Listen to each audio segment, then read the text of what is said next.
आशा करता हूं आप सब बहुत अच्छे होंगे। मेरा नाम है सिद्धांत अग्निहोत्री। स्टडी ग्लोस पे आपका बहुत बहुत स्वागत है। तो लूला डा सिल्वा और नरेंद्र भाई मोदी हमारे प्रधानमंत्री, गजब जुकाम हुआ है मुझे, गजब। आप लोग भी थोड़ा सा, मौसम चेंज हो रहा है तो थोड़ा सा ध्यान दीजिए। तो इन्होंने रेयर अर्थ एलिमेंट को लेकर कुछ साइन किया है, बात करेंगे एक एक चीज़ की। बट मास्टरिंग चैट जीपीटी की क्लास जो है वो 25 फरवरी से शुरू होगी, तो आखिरी के 3 दिन हैं, बहुत ही कम सीट्स बची हैं, एक सर्टिफिकेशन कोर्स है। तो बात यह है कि इंडिया और ब्राज़ील ने अपने बायलेटरल ट्रेड को, जो इनका गोल है, वो कहा है कि $30 बिलियन तक करेंगे। देखिए, इससे पहले जो आदमी था वो था जियर बोल्सोनारो, जो कि एक लिटरली क्रिमिनल था। उसने बेच दिया था ब्राज़ील के अमेज़न जंगल को, पूरे ब्राज़ील को। इतना खतरनाक आदमी था वो, इतना खतरनाक कि एक तरीके का डिक्टेटर। बट अभी 2 साल पहले इलेक्शन हुए तो लूला डा सिल्वा आए, जो कि बहुत ही बढ़िया, ये जेल में थे। जेयर बोल्सोनारो ने ही डाल दिया था, बाकी इन्होंने इलेक्शन लड़ा, ये जीते, और अब जेयर बोल्सोनारो की बैंड बजी हुई है। तो उस समय काफ़ी इकोनॉमिक एंगल जो है वो इसमें इन्वॉल्व था। तो भाई जो लूला डा सिल्वा है वो एक बढ़िया आदमी है, ठीक है, और इंडिया उनके लिए बहुत बड़ा पार्टनर है। देखिए, जब डोनाल्ड ट्रंप ने टैरिफ लगाए तो भारत के साथ साथ उन्होंने ब्राज़ील को एक ही पैमाने पर रखा, ठीक है, ब्राज़ील को भी उन्होंने धरकर गरियाया। तो टारगेट यही था कि भारत और ब्राज़ील मिलकर साथ काम करें, और अब दोस्तों यही हो रहा है, क्योंकि अभी दोनों न्यू दिल्ली में हैं और दोनों ने इसको साइन किया है। और सबसे बड़ी बात, रेयर अर्थ मिनरल और क्रिटिकल मिनरल्स, इन दोनों पे एक एग्रीमेंट साइन हुआ है। देखिए, पूरी दुनिया में माइनिंग होती है और पूरी दुनिया के माइनिंग कॉन्ट्रैक्ट इस समय चाइना के पास है। अभी मैं चाइना की भी बात करूंगा, कैसे हाउ इट लीड्स, और चाइना ने कैसे अपने आप को डोमिनेंट बनाया, वो भी हम बात करेंगे, ठीक है। साथ ही साथ टेक्नोलॉजी, डिफेंस, एनर्जी और डिजिटल पार्टनरशिप पे भी बात हुई। ओके, अब रेयर अर्थ एलिमेंट की बात करें, हम सबको पता है ग्रुप ऑफ 17 एलिमेंट्स है। आज जितनी भी एडवांस्ड चीजें हैं वो हो रही है। डेन जियाओपिंग, भाई मैं सल्यूट करता हूं उस आदमी को, क्योंकि उसने फ्यूचर देखा। उसका बहुत ही फेमस कोट है, Middle East has oil but China has rare earth, ठीक है। और जो इंसान फ्यूचर देखता है ना, उसमें इन्वेस्ट करता है, उस समय उसको कोई फायदा नहीं हुआ। उस समय काफी लोग सवाल उठा रहे थे कि क्या कर रहे हो, पैसे बर्बाद हो रहे हैं। पर आज देखिए, चाइना पूरी दुनिया की गर्दन पकड़ के बैठा है। आज आपके रेयर अर्थ सैटेलाइट में यूज होते हैं, आपके फोन्स में यूज होते हैं, इलेक्ट्रिक व्हीकल में यूज होते हैं, जेट्स में यूज होते हैं, डिफेंस इक्विपमेंट्स में यूज होते हैं, इलेक्ट्रॉनिक इक्विपमेंट्स, हर जगह रेयर अर्थ एलिमेंट। जहां पे भी आप एडवांस टेक्नोलॉजी आएगी वहां पे ये, इसका नाम ही है रेयर अर्थ, क्योंकि इतनी आसानी से सुपर कंडक्टिंग स्ट्रैटेजी कैरेक्टरिस्टिक्स होती है इसमें, राइट। तो हर जगह ये यूज हो रहा है। और चाइना, मतलब आप ये मान के चलिए कि इंडिया क्या है, पूरी दुनिया की डिपेंडेंस है चाइना के ऊपर। 70 से 80% रेयर अर्थ जो है ना, इस समय चाइना के पास है। आप 90% मान के चलिए। आप ये समझिए कि जब चाइना ने रेयर अर्थ माइनिंग 1980s में शुरू की, उधर अमेरिका भी था, अमेरिका ने बंद कर दी, चाइना लगातार करता रहा, करता रहा, करता रहा। 2000 में, 2000 में जब आईटी बूम आया, तो उसके बाद China never looked back. And then असली तो डेवलपमेंट 2000 के बाद ही हुआ है। 21वीं सदी ये चेंजिंग साबित हुई है। 21 पिछले 25 सालों में जितना डेवलपमेंट होता ना, 2000 साल में नहीं हुआ। और thanks to technology, and who leads that technology? China और यूरोप, आई मीन वेस्ट। और भारत आगे बढ़ रहा है धीमे धीमे, ठीक है। तो ये चीज है। अब आप समझ रहे होंगे कि हमारे यहां जब बोलते थे ना इंजीनियर डॉक्टर बनो, तो वो इंजीनियर या डॉक्टर भारत में बोलते थे, बट वो कहीं ना कहीं भारत में फ्यूचर पर भी इन्वेस्ट किया जा रहा था। और यही भैया सत्यम शिवम सुंदरम, सैम आल्टमैन, सत्य नडेला, सुंदर पिच्चई आए, अभी अटेंड करके गए, बढ़िया एआई समिट है ना। तो बात यही है कि भारत ग्लोबल कैपेबिलिटी सेंटर बना है, बट वो सर्विस बेस्ड है, उसमें आप क्या ही दे पाएंगे। लोग इंडिविजुअल लेवल पर काम कर रहे हैं, उनको अच्छी जॉब मिलेगी, वो भाग जाएंगे। भारत के लिए कौन काम करेगा? सरकार ने किया क्या? कुछ नहीं किया सरकार ने, वो अपनी जेबें भरी है। तो सरकार को काम करना पड़ेगा भाई लोगों के लिए। आप इंसेंटिव दीजिए, टैलेंट को रोकिए, ब्रेन ड्रेन रोकिए, वरना बुरी हालत हो जाएगी। तो भारत वैसे भी देखिए, पोल्यूशन बहुत ज्यादा है। Delhi is not a liveable city any more. So जितने लोग तो कैंसर से नहीं मर रहे होते, पोल्यूशन से मरेंगे, है ना। इंडिया ओलंपिक में मेडल क्यों नहीं ला रहा है? पोल्यूशन एक बहुत बड़ा कारण है, ठीक है। हमारे लंग्स खराब हो रहे हैं, और ये हर शहर के साथ है। अभी आप PM2.5 नापिए, ठीक है।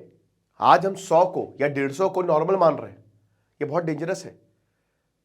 और दोस्तों, ये क्यों हुआ है भाई? इंडस्ट्रीज। और अब देखिए, भारत एक डेवलपिंग नेशन है, बाकी तो डेवलप्ड हो गए।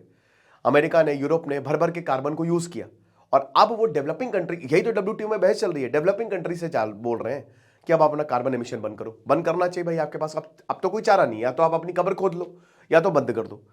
तो यहां पे जो रॉ मटेरियल है सब कुछ चाइना से आता है, तो ये बहुत बड़ी बात है। अब देखिए अमेरिका, देखिए उधर अमेरिका और चाइना की राइवलरी है। देखिए इट्स ऑल अबाउट, ये डोनाल्ड ट्रंप को ब्रीफिंग दी गई कि सर रेयर अर्थ पे हमको काम करना पड़ेगा। अप्रैल में जब चाइना ने टैरिफ चाइना के ऊपर जब अनाउंस हुआ तो चाइना ने बोला हम तुमको देंगे नहीं रेयर अर्थ एलिमेंट, जाओ जो करना है कर लो, जो उखाड़ना है उखाड़ लो, ठीक है।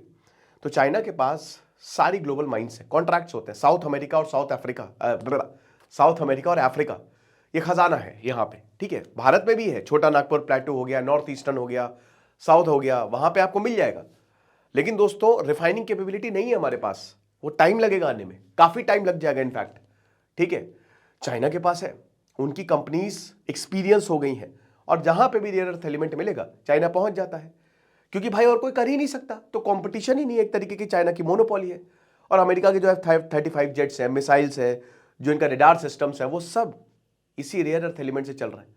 चाइना की डिफेंस इंडस्ट्री, अमेरिका की डिफेंस इंडस्ट्री चाइना से चल रही है, आप समझिए।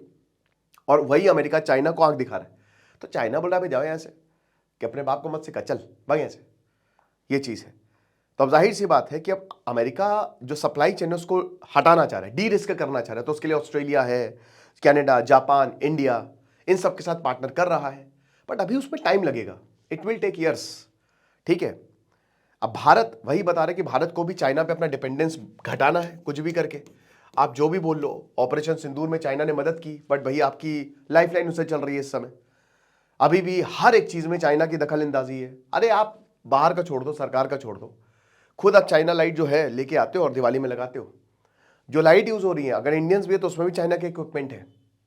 क्या कर सकते हैं बताइए, क्या किया जाए बताइए। तो ब्राजील इसीलिए मैटर करता है भारत के लिए, क्योंकि भारत के पास एक तो अल्टरनेटिव सोर्स होगा और ग्लोबल साउथ कोऑपरेशन स्ट्रेंथन करेगा। भारत की बहुत अच्छी बात है, इंडिया सीखता बहुत जल्दी है। जहां पे देशों को काफी लंबा समय मिलता है तो भारत अडॉप्ट कर लेता है, बहुत जल्दी सीखता है पूरी दुनिया से। टैलेंट बहुत भर भर के है भारत में, ठीक है। तो यही चीज है। तो green energy, evolution, revolution, electric vehicle, advance military system, AI, hardware के लिए चाहिए। अब सबसे बड़ी बात में चाइना यहां तक पहुंचा कैसे, मैंने बताया ना कि 1970s 80s में चाइना ने करना शुरू कर दिया। भाई माओ जेडोंग है, माओ जेडोंग तो भाई इकोनॉमी का एबीसी भी नहीं जानते थे, बड़े बहुत बड़े क्रांतिकारी हो। उनकी किताब उनके फिजिशियन ने लिखी, आप पढ़िएगा आपका दिमाग घूम जाएगा, ठीक है। मंजन नहीं करते थे, और इतना सेक्स किए, क्या बताए, सेक्सुअल एडिक्ट थे वो। यही हुआ, चाइना को तो बर्बाद कर दिया था माओ जेडोंग ने। चाइना की जो स्थिति थी ना, भारत तो उसके 10 गुना ज्यादा बेहतर था। पर 1978 में वही एक विजनरी व्यक्ति, जब डेन जियाओपिंग 1978 से 89 तक रहा, वो 11 साल तक रहे, बट उन्होंने चाइना को बदल के रख दिया। अब ये बताता है कि देखिए विजन की बात है, एक देश 4-5 साल में भी बदल जाता है। इट्स ऑल अबाउट विजन, ठीक है। इट्स ऑल अबाउट एग्जीक्यूशन, क्या आप वो करने को तैयार हैं। चाइना के साथ भाई, चाइना के साथ ये कि वहां पे डेमोक्रेसी नहीं है। अब आप बोलेंगे सर आप तो डेमोक्रेसी को सपोर्ट नहीं करते हो। भाई मैं चाहे कितना भी कोई बर्बाद देश हो, लेकिन वहां पे अगर डेमोक्रेसी है तो मैं हमेशा उसको सपोर्ट करूंगा। आपको भी करना चाहिए। ये भूल जाइए कि भारत में कोई अथॉरिटेरियन रिजीम आए या कुछ डेमोक्रेसी हट जाए, बकवास है ये सब, डेंजरस है ये। डेमोक्रेसी गई तो आप गए, आप ऐसा समझिए, है ना। तो डेमोक्रेसी लाइफलाइन है। तो लेकिन एक उसका सेटबैक ये भी होता है, ड्रॉबैक ये भी होता है कि डेमोक्रेसी जहां पे होती है वहां पे आपको सबका ख्याल रखना पड़ता है। भारत जैसा देश, वहां पे भाई हजारों भाषाएं हैं, हजारों कल्चर हैं, आप एक को खुश करोगे तो दूसरा दुखी हो जाएगा। ऊपर से हमारा इलेक्शन सिस्टम ऐसा है कि लोग वोट करते हैं, तो आपको सबका साथ सबका विकास करना पड़ेगा, ठीक है। कोई ना कोई दुखी होगा। चाइना में भाई यूनिलेटरल है सब कुछ, सब एक, सब आन चाइनीज है 90%, तो वहां पर इतना विरोध होता नहीं है, ये चीज है। तो चाइना का अर्ली स्ट्रैटेजिक विजन था और चीप प्रोडक्शन स्ट्रैटेजी थी। भाई इन्होंने माइनिंग कंपनी को सब्सिडाइज कर दिया। अब देखिए भारत ने क्या नहीं किया, भारत ने भाई, अरे यहां पे आप माइनिंग कंपनी, मैं दोस्तों स्टडी ग्लोस चला रहा हूं, हमारी कंपनी है, और हमको सरकार से कोई मदद नहीं है, कोई मदद नहीं है। इनफैक्ट एजुकेशन पे 18% जीएसटी लगाया है। बताइए 5% करिए ना इसको, या 0 करिए, ताकि हम लोग, मेरे कोर्सेज और आपको अभी 200-300 में दे रहा हूं, ठीक है, आपको 150 में मिल जाएंगे अगर 18% जीएसटी कम होगा। कंपनी कैसे यहां पे आगे बढ़े आप बताइए। नहीं बढ़ सकती भाई, इंडिया में वो कल्चर नहीं। और उसके बावजूद अगर इंडिया में कंपनीज आ रही हैं तो उनके फाउंडर्स की काबिलियत है, इस सिस्टम में रह के भी वो आगे बढ़ रहे हैं। ये हमको समझना पड़ेगा। भारत को सब्सिडी देनी पड़ेगी, भारत को टैक्स बेनिफिट्स देने पड़ेंगे, राइट। लोअर एनवायरमेंट स्टैंडर्ड्स, ये भी हमको समझना पड़ेगा कि भाई इन्वायरमेंट को लेकर चाइना भी बहुत तेजी से आगे बढ़ रहा है। और इन्वायरमेंटल स्टैंडर्ड्स की बात करें तो उन्होंने थोड़े से कम किया, भाई छोड़ो यार, पहले हम इस पे काम करते हैं, इन्वायरमेंट खराब हो तो खराब हो। और cheap labour is the most important thing, कि चाइना में आपको चीप लेबर मिलेगा। उसका रीजन ये है, कोई भी चीज चीप कब होती है, जब उसकी सप्लाई ज्यादा हो। जैसे भारत में क्या है, कोई इंसान खेती कर रहा है, अब बारिश हो गई, ठीक है, या मान लीजिए ऐसा कोई ड्राई सीजन आ गया जहां पे खेती नहीं हो सकती, वही इंसान लेबर बन जाएगा। फिर वही लेबर इंसान पेंटिंग सीख जाएगा, फिर वही पेंटिंग वाले इंसान नल बनाना सीख जाएगा, फिर वही नल बनाना इंसान इलेक्ट्रिशियन बन जाएगा। चाइना में ऐसा नहीं है। अगर वो इलेक्ट्रिशियन है तो उसी को ही पॉलिश करता रहेगा, अगर कोई नल बना रहा है, कोई प्लम्बर है तो उसी को ही पॉलिश कर, वहां डाइवर्सिफिकेशन नहीं है। तो वहां पे स्किल है, काफी जबरदस्त स्किल है, और बहुत तेज चाइना भी है, ये चीज है। और ये उनके इतिहास में ही रही है वैसे, ठीक है, ये भी मैं आपको बता दूं।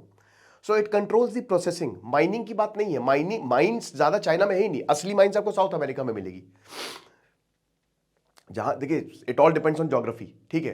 तो अफ्रीका हो गया भाई, टेम्परेचर ज्यादा है, ट्रॉपिक्स में आता है, ठीक है। साउथ अमेरिका में वहां की ज्योग्राफी ऐसी है, अमेरिका में भी। बट देखिए, भारत में भी है माइंस, बट क्या किया जाए, उसको उसकी प्रोसेसिंग के लिए कंपनी नहीं मिलती है, जो कि पूरी टेक्नोलॉजी, रिफाइनिंग टेक्नोलॉजी चाइना के पास है। केमिकल सेपरेशन प्लांट है, ठीक है, मैग्नेट मैन्युफैक्चरिंग है। तो प्रोसेसिंग और रिफाइनिंग है real power, it's not about mines. China के पास बहुत सारी माइंस नहीं है। तो जो ऑस्ट्रेलिया है, अफ्रीका है, वो सब चाइना को ही बोलते हैं कि भैया हमको पैसा दे कि आप ले जाओ, आपको जो करना हो। फिर इंडस्ट्रियल इंटीग्रेशन है, सप्लाई चेन ऐसी बनी है कि इधर निकला आपका एलिमेंट, उधर ट्रेनें खड़ी हुई है, फटाक से हो गया काम। तो इंडस्ट्रीज है, बैटरी सप्लाई चेन है, सोलर पैनल इंडस्ट्री है, इलेक्ट्रॉनिक्स इकोसिस्टम है, ये तुरंत रेडी टू मूव, यूं फटाक से। ये होता है इंटीग्रेशन, ऐसा जबरदस्त इन्होंने किया है।